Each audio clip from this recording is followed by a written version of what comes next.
A young cheerleader is tied to a chair in what appears to be an abandoned warehouse.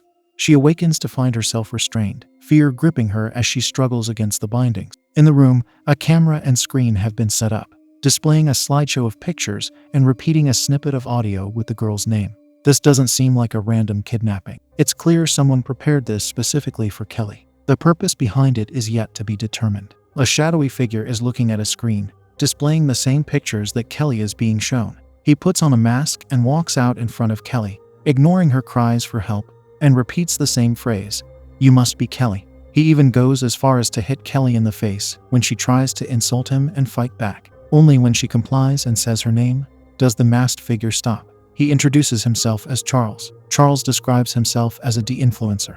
Kelly is an influencer with close to 500,000 followers, and his reason for kidnapping her is to release her from her prison. All that she has to do to earn her freedom is to be herself. Kelly is understandably confused by Charles's demands. He explains he wants her to behave like her real self, pointing at one of her pictures and emphasizing that the persona she shows on social media is a filtered, soft, romantic version of her. She manipulates her followers into thinking that they also need to look as attractive as she is. Meanwhile, Kelly glares at him angrily and is likely thinking of how to escape. She considers grabbing a broken pipe from the floor to slaughter Charles. He finds her rough side much more interesting than the soft version that Kelly projects on social media. Kelly asks him again what exactly it is that Charles wants her to do. Charles says he wants to collaborate and knocks her out again. Kelly is woken up again, this time by alarm sounds. It looks like whatever Charles has in mind for her has started in earnest, as she is no longer tied to the chair. A screen in the room repeats the message, 1,000 likes in 1 hour. At first, she tries calling for help again. It does not seem like anyone can hear her, and all the doors she can get to are locked. However, she's not willing to submit so easily. She picks up the pipe she saw on the floor earlier, planning to break the windows and escape that way. As she contemplates, Charles talks to her through a speaker, warning her that trying to escape will result in her certain demise.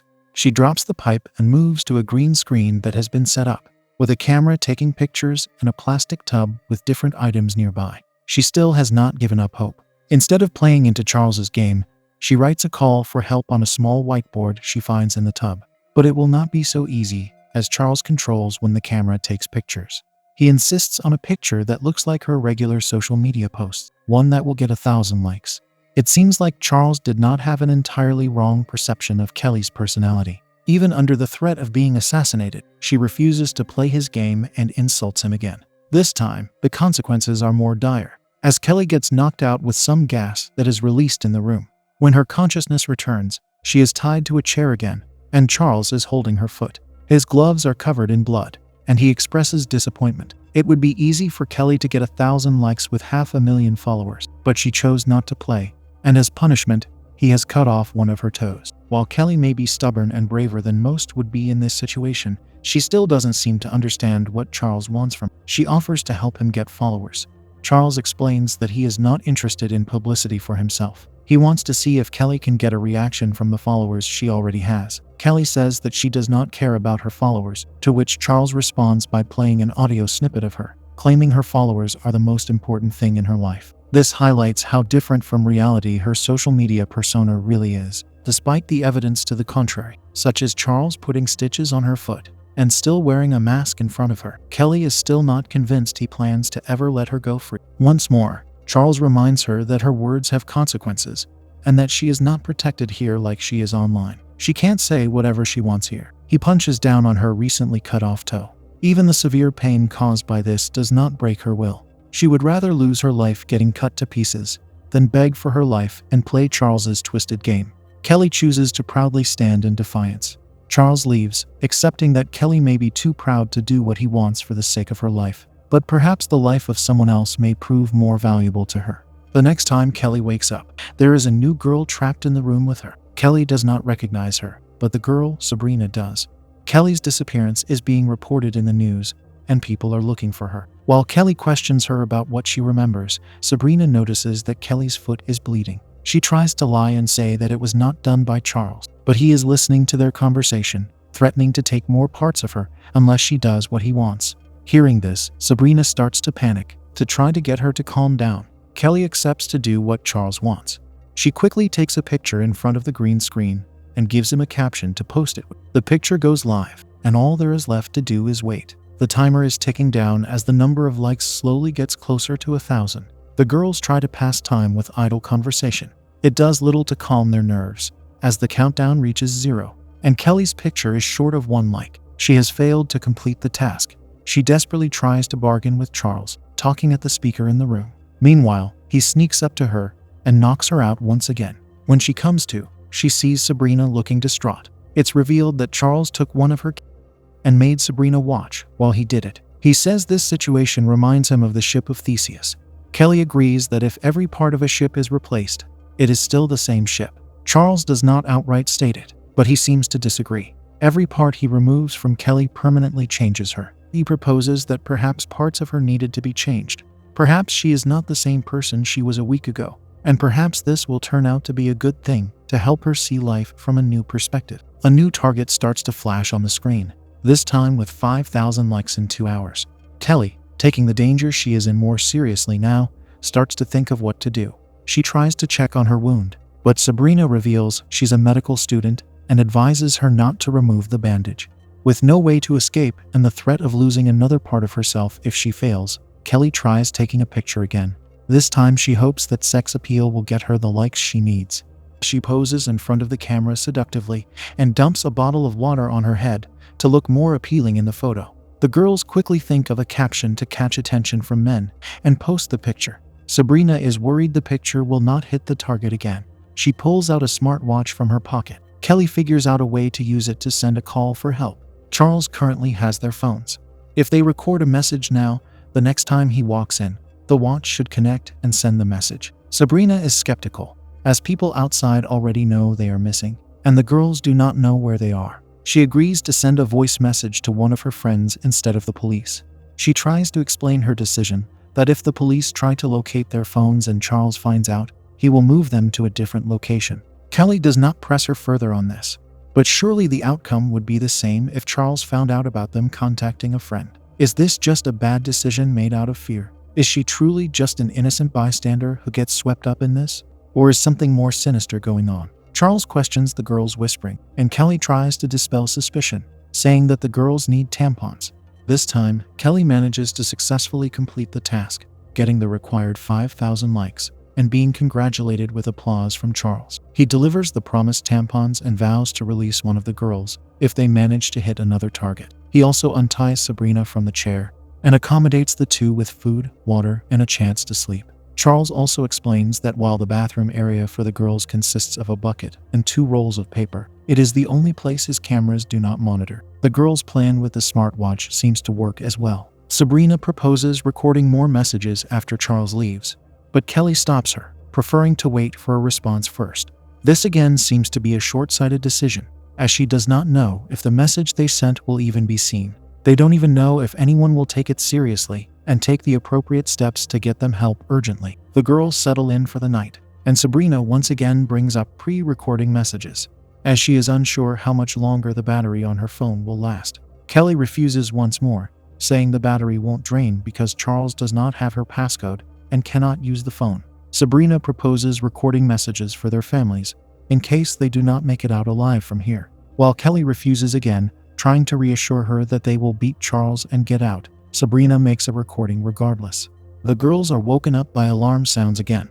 This time the task is 10,000 likes in hours.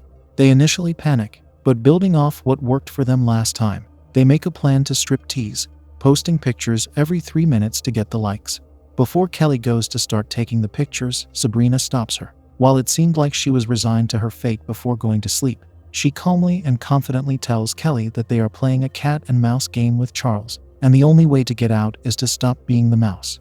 Kelly, in contrast, seems more subdued. She's still determined to win, but fearful of what Charles could take from her next if she fails. A series of provocative pictures are taken, captioned, hashtagged, and posted. The number of likes started ticking up, but not fast enough. With less than half the time left, they have managed to just get over 5,000 likes. Kelly plans to get them over the target by luring Charles in and having Sabrina send out a message for anyone that can find her on social media to buy followers for her account. To lure Charles in, she asks him to bring whipped cream as a prop to post more photos. He reluctantly agrees, but does not have it on hand. so it will take time to get. Once he arrives with whipped cream in hand, Kelly needs to stall for as much time as possible to make sure the message from the watch is sent. She asks Charles what she is allowed to post, and tries to distract him with. She even bargains for some extra time to make up for the time it took Charles to get whipped cream. He agrees to giving the girls an extra 10 minutes, and seems sincere when he says he has no intentions of Kelly, even when she exposes herself to him. The gamble has paid off. The message is sent, and they even receive a response. Kelly listens to it in the bathroom area, where she should be safe from Charles's cameras. The response is from a detective, asking her to describe the environment they are in and assuring her that help is coming. She tries her best to describe their surroundings, their captor, and what he is making her do. With a minute left on the clock, and their post 700 likes short, both girls hold their breaths in anticipation. The number of likes starts to skyrocket, exceeding the target by 4 times in a matter of seconds. Their plan to buy bots has backfired. Charles immediately confronts them, demanding to know how they cheated. Kelly in turn demands that he release Sabrina and prove that he is not a liar, as he promised to let one of them go if they hit the target. While he seems willing to negotiate when Kelly is playing his game, all bets are off. Now that he suspects foul play, holding a gun to her head, he starts to count down, demanding an answer. Sabrina cracks under the pressure and is moved by Kelly's willingness to sacrifice herself to get her out of here. This in turn makes her claim that cheating was solely her doing, but she lies and says it was by reprogramming the hanging phone instead of revealing the truth. Charles demands she do it again to prove it, which of course she can't. Upset that Kelly is not taking the game seriously, he threatens Sabrina. Kelly tries to make a move for the gun, but gets hit in the head instead. As she tries to regain her footing, Charles drags Sabrina into a nearby room, closes the door and shoots. Only splatters of blood can be seen from the windows in the door. This is the last thing Kelly sees before losing consciousness from the head trauma. Sometime later, Kelly records a voice message on the watch.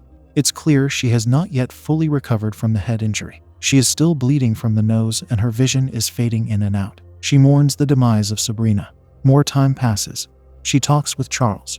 She sounds defeated and detached from reality. Even in this state, she refuses to play Charles's game out of spite for what he did to Sabrina, refusing to believe he will ever let her out. Meanwhile, Charles maintains that he will, reminding her of the ship of Theseus, and that while the events that have happened undeniably changed her, perhaps they changed the parts of her that needed changing. While his arguments don't convince Kelly to play, Charles has found a method of forcing her. She won't play for herself, but she will for someone else. The next time Kelly is woken up is by the sound of a new girl in the room, named Jill. Frustrated and afraid of her meeting the same fate as Sabrina, Kelly tries to convince Charles to let the new girl go. It's clear she's traumatized by what happened, refusing to speak with Jill or learn anything about her. The only responses from Charles are the familiar alarm signals and a new target flashing on the screen. 50,000 likes in 6 hours. While the new girl hopelessly tries to escape, Kelly runs to the bathroom area to check for messages. The detective she heard from earlier says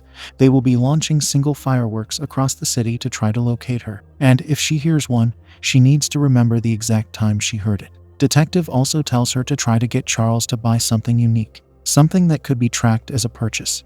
This will help them find his location. It looks like stress and repeated trauma are getting the better of Kelly. In the response message, she repeats that Sabrina was assassinated, and she does not know the new girl's name, despite Jill introducing herself. Charles declares the game is now between 2 players, dropping the keys for Jill's handcuffs to Kelly. She uncuffs Jill and starts to question her. Her skill set is not very useful, and while sexual appeal did work for Kelly once, the last time it failed them.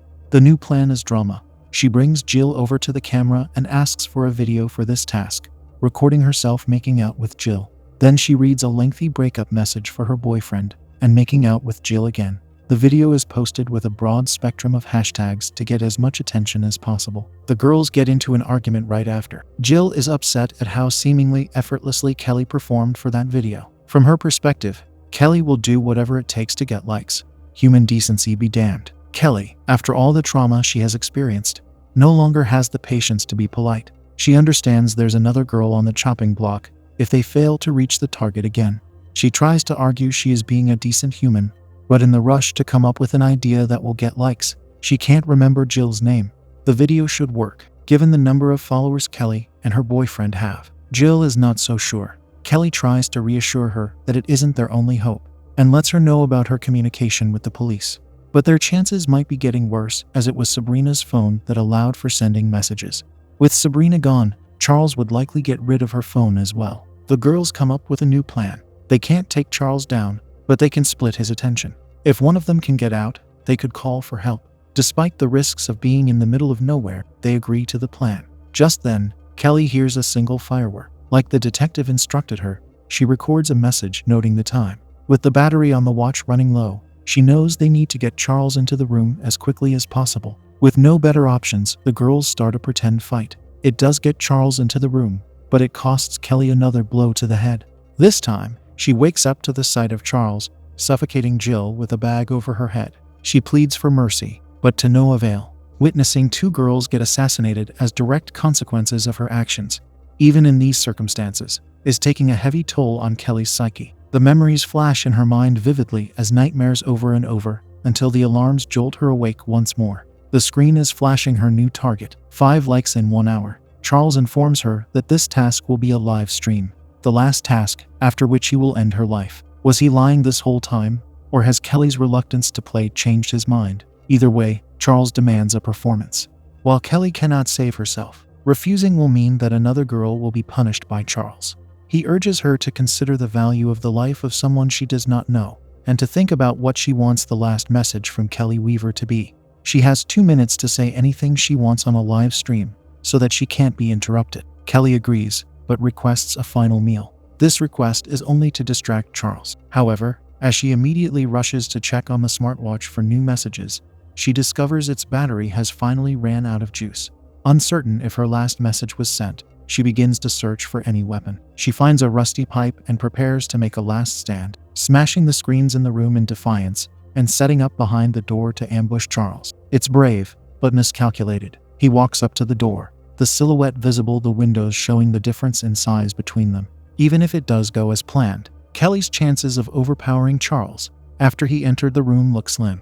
But alas, it doesn't go as planned. Charles leaves, letting her know via the speaker that there will be consequences for this. Kelly is tied up again, this time standing up with her hands bound by chains from above. She threatens Charles, promising that he will be punished if she gets out. Charles mockingly suggests making a web series out of it with more content for her audience. The spiteful exchange continues until Charles removes his mask, making his intentions for assassinating Kelly clear. No matter how far he tries to escalate, it only brings out more hatred and anger from Kelly, not fear. She had a brutal instinct to get vengeance on her kidnapper as her final message to her followers. This seems to be exactly what Charles was after. Everything he has done to her, and everything he has removed, is just obscuring who Kelly truly is deep inside. He wonders, just like the ship of Theseus, if all those removed parts of her could be built back into another Kelly. If the person she was before would even recognize who she is now, would she be afraid of who Kelly has become? Kelly disregards Charles' questions, holding him responsible for how she changed and for the assassination of Sabrina and Jill. Charles blames social media. He explains that his ultimate goal is to be put on trial for what he has done and have the power of social media in the wrong hands exposed for the world to see. Charles reveals that he cares the most about little girls, whom people like Kelly can bully online, telling them they will never be as beautiful. He directly quotes something Kelly has said, revealing that it resulted in a little girl ending her.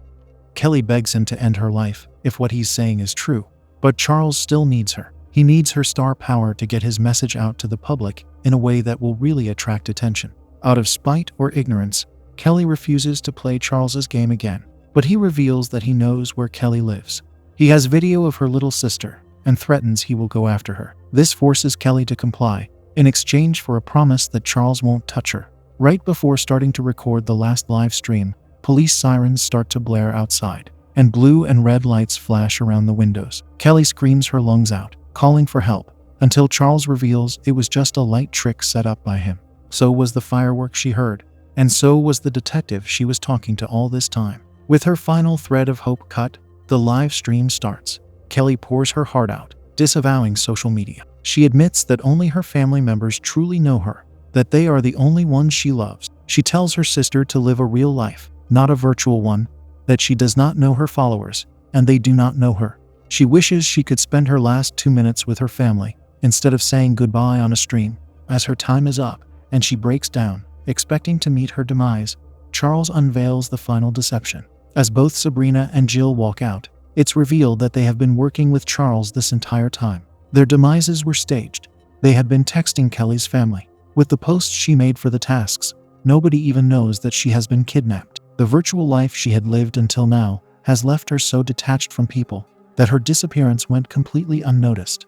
With the old Kelly gone, Charles offers her to join them on their quest to change people's minds. Jill knocks her out using chloroform as Charles calls 911. When she is woken up by paramedics, she discovers that both her kidney and toe have in fact not been removed. When questioned about whether any crime has been committed, Kelly answers no. The next time she is seen, she is tied to a chair, helping the de-influencer's next victim escape her prison.